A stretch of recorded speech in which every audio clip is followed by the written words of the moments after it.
Good morning everyone. So for today's video, may mahalaga tayong pag-uusapan. Lalong-lalo na sa mga future LPTs this incoming September 2025 board examination. It is a very important matter na dapat maunawaan ninyo. Especially nagre-review kayo. Okay, take note. Let me start for the percentage for general education, professional education, and our majorship. So, explain ko po sa inyo ng maayos ito. So, future LPTs, ang general education is 20%. Ang professional education is 40%. Ang majorship natin is ilan? Ilan po ba? 40%. Okay. So, saan po ba talaga pwede tayong mag-focus sa pagre-review? Ang sagot, lahat. Lahat ng area, mag-focus tayo dyan. Okay. Bakit ko nasabi yon? Kasi, may mga times na ang taas ng general education, ang taas ng professional education, pagdating sa majorship, ang baba.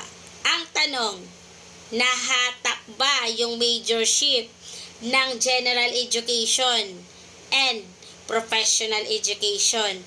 Hindi. So, explain ko sa inyo. For example, yung general education nyo is nag-90. Yung professional education natin, pagpalagay natin 92. Pero, yung majorship mo, pumatak ng 50. Or 52 or 53 something. Hindi po tayo papasa. Bakit ko po nasabing hindi tayo papasa? Tandaan nyo yung percentage kung paano kinuha yung ratings natin. Ilan yung general education? 20%, di ba?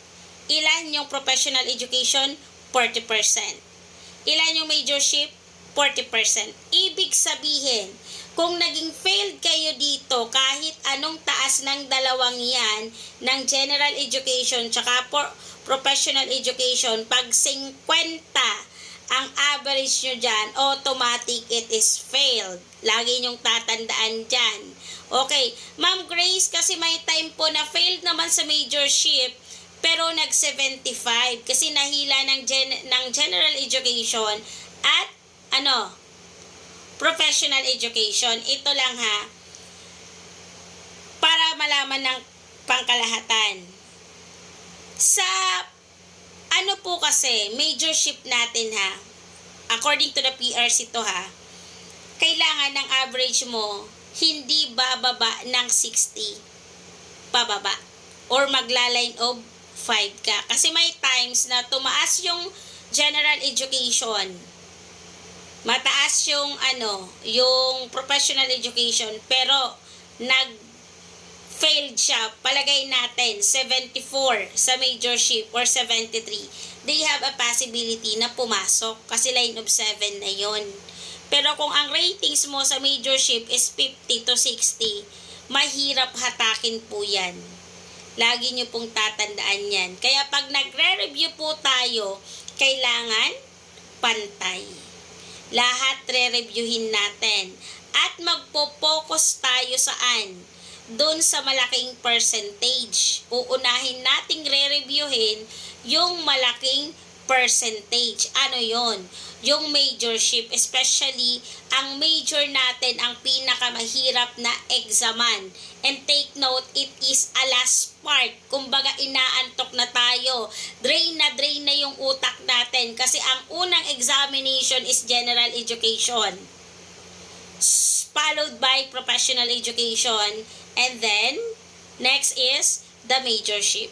So, dun pa lang sa dalawa, drain na tayo sa mga question na yan. May isa pang examination tayo. Kaya dapat ready tayo sa majorship natin. And isa pa, bakit nagiging failed ang isang nagtitake ng exam? Sometimes, nag-failed ang isang estudyante sa mismong shading sa board examination. Okay, kaya dapat pag kayo nagre-review, try to enhance your shading. Nag-shade na po kayo. Okay, sa Shopee, maraming nabibiling Scranton sheet.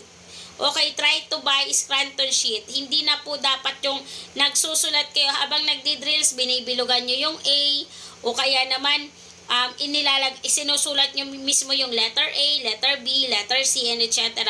No, it's a big wrong. Okay? So ngayon, pag nagdi-drills kayo, kaya nga drills tinetest yung testmanship ninyo. Ganon din sa shading. Okay, habang nagdi-drills, meron kayong Scranton sheet, try to enhance your shading. Kung paano i-shade. Okay, kasi may times na bumabagsak ang isang estudyante sa shading. Lampas-lampas, kung malabo ang mata, lumampas, o kaya naman nalukot. Tandaan nyo po, ang Scranton sheet is maselan. Okay, o kaya naman may nakalimutang hindi i-shade.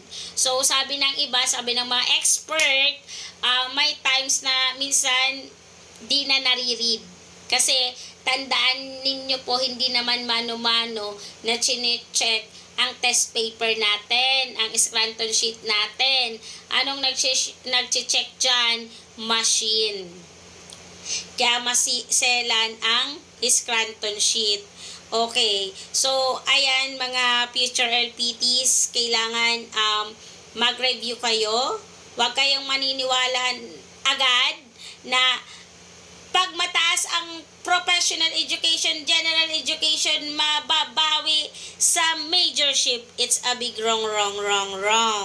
Okay, except mababawi mo yan kung failed ka pero nag-74 ka doon sa majorship, 73, tapos ang taas ng general education mo, professional education mo, bawing-bawi, papasa ka, magse-75 ka doon. What if yung majorship mo or professional education mo nag-50 o kaya nag-60? Hindi po magiging pasado yon. Kaya pag nagre-review po sa board, kailangan patas. At sabi ng iba, kailangan magaling ka sa anong tawag doon? Comprehension. Yung iba hindi na nagme-memorize. Tandaan nyo po, teachers, ang board examination, it is a combination of memorization, comprehension, and analyzation. Kasama po dyan ang retention. Okay, repetition is the best. Pag inulit-ulit nyo nang inuulit-ulit dyan, tapos naiintindihan nyo, mas mariretain sa knowledge ninyo. And then, try to enhance your mnemonic skills para mas mapapadili yung pag-drills ninyo. Ano pa? Keyword na dapat tandaan. Okay? So, it's me, Maestra Bicolana TL Itambayan. Okay? Ito muna po yung tips natin for today's video. Thank you, guys. And, bago ko po makalimutan lahat, don't forget to follow, share, and subscribe my YouTube channel. Ang pangalan po ng YouTube channel ko is Maestra Bicolana TL Itambayan in YT channel. And then, in my Facebook page, Maestra Bicolana ulit sa page ko. And then, for my Facebook account, it's Ma'am Grace Educational channel. So, don't forget to share this live video and share. Thank you so much sa lahat po na nagtitiwala sa aking channel, sa mga drills na naniniwala. And then, congratulations po sa lahat ng pumasa ngayong March 2025 board examination. And then, sa failed naman po, congratulations pa rin kasi you do your best. Lumaban kayo sa board examination. Thank you so much.